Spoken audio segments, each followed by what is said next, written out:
dignity always comes in second. It comes in second to the objective value that you get from your interaction with a firm.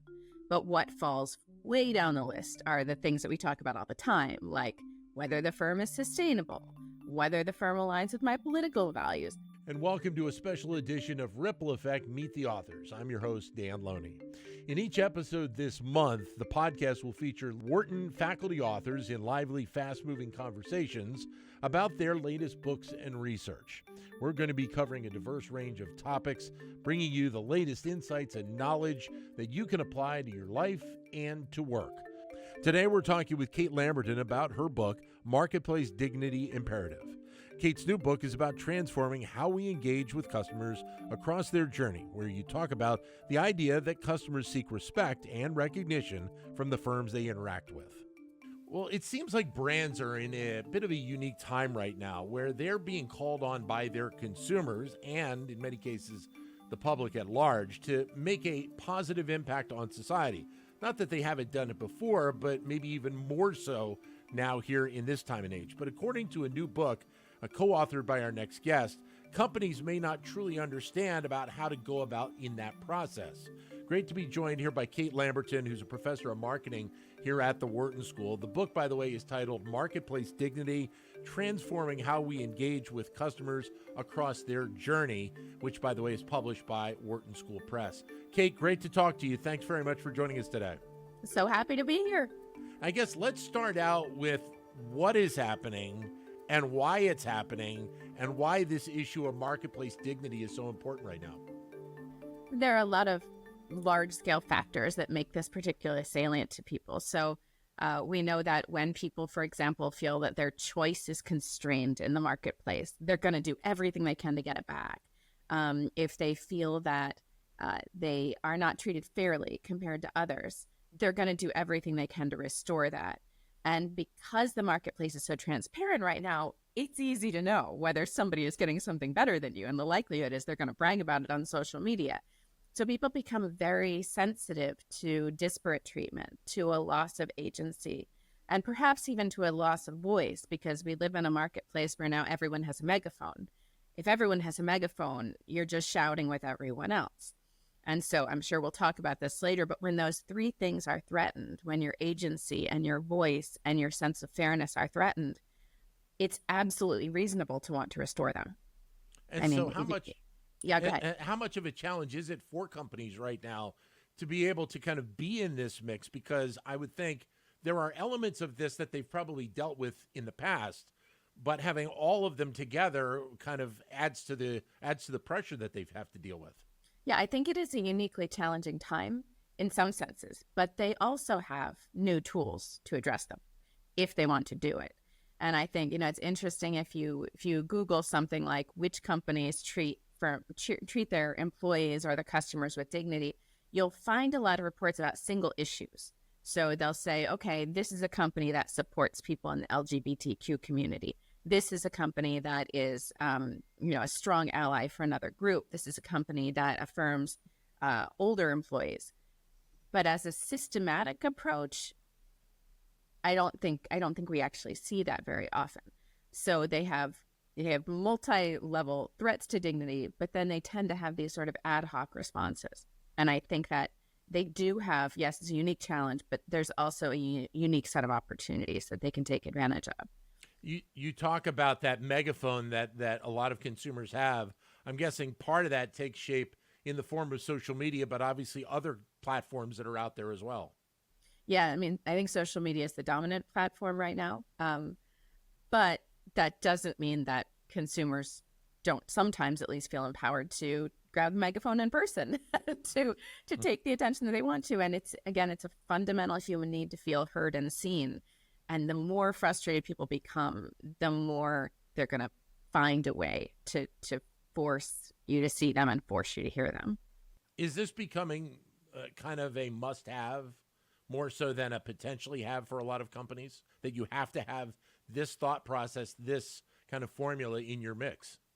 I think that if they don't, they're in danger. And I think they're missing out on differentiator. And to the extent that any differentiator is a must-have, then yes.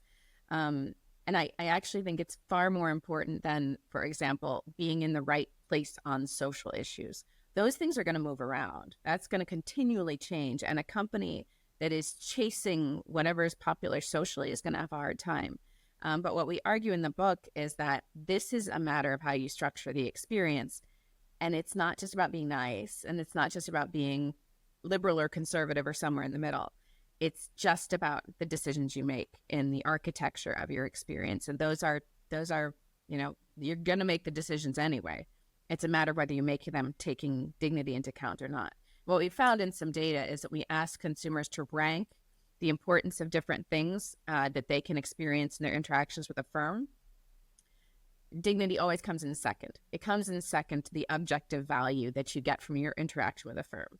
But what falls way down the list are the things that we talk about all the time, like whether the firm is sustainable, whether the firm aligns with my political values. What's second is whether I'm treated with respect. And that comes up in the data over and over and over again.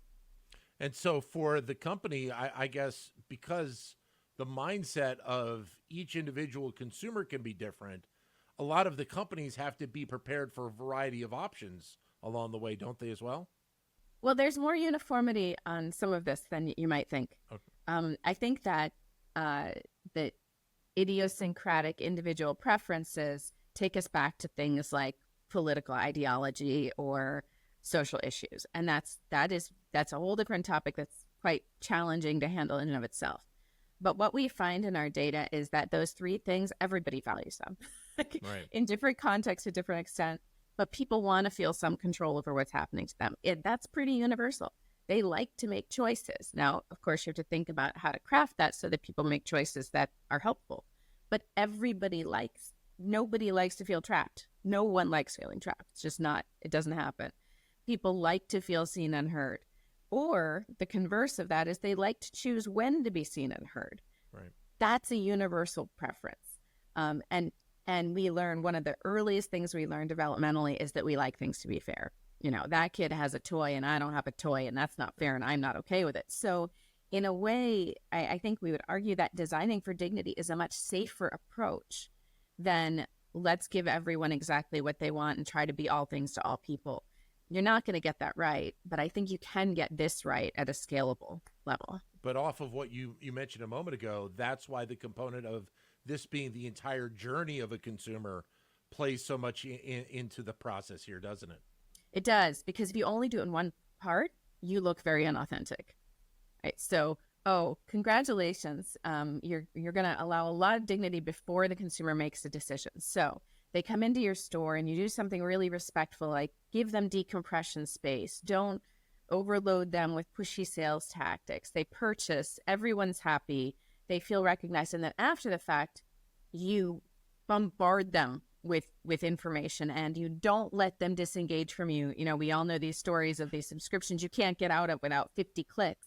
Okay, so you respected dignity before, and then afterwards you want to retain them so badly that you take away agency, and you don't listen to them anymore as far as what their preferences are. And if you do that, you're not telling the whole story, and consumers will anchor on that part where you blew it.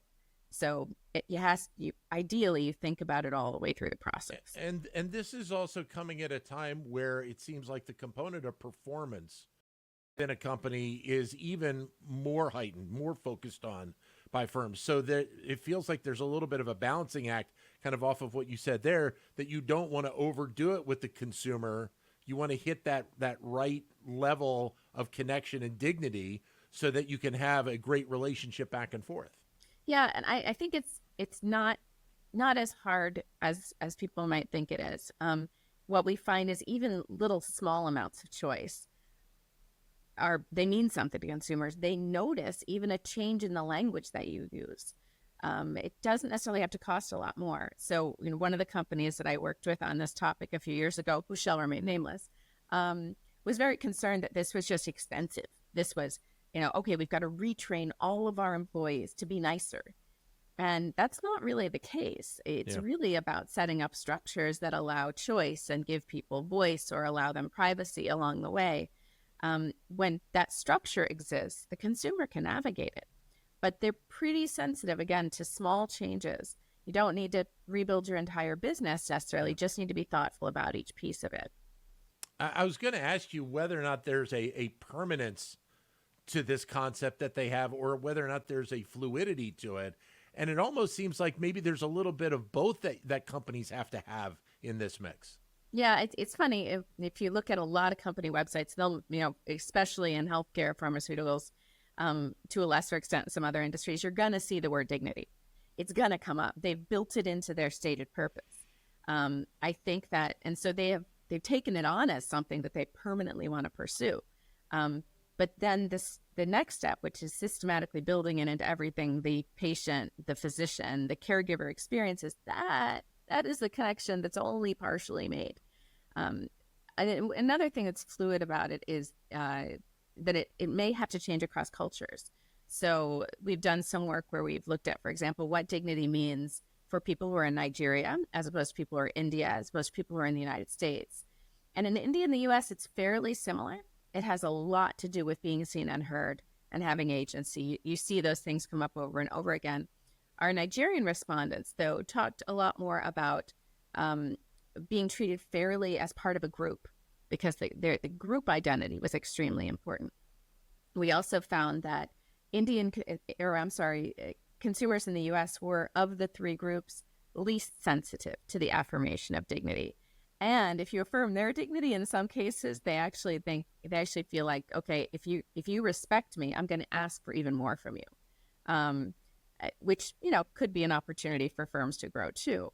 But our consumers from other regions sometimes said, if you respect me, I might give you some grace if I don't get everything I want. So Right. There's a substitute and a complement relationship that may be fluid across different kinds of markets. And so there's probably also kind of multiple reactions that you will get from the consumer. In certain cases, if you don't deliver, there are going to be some consumers that are going to be mad. They'll go away from the company. They'll have a big negative impact.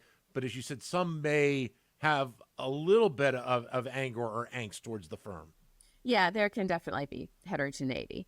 What I'll say is, on average, I don't think you make anything worse.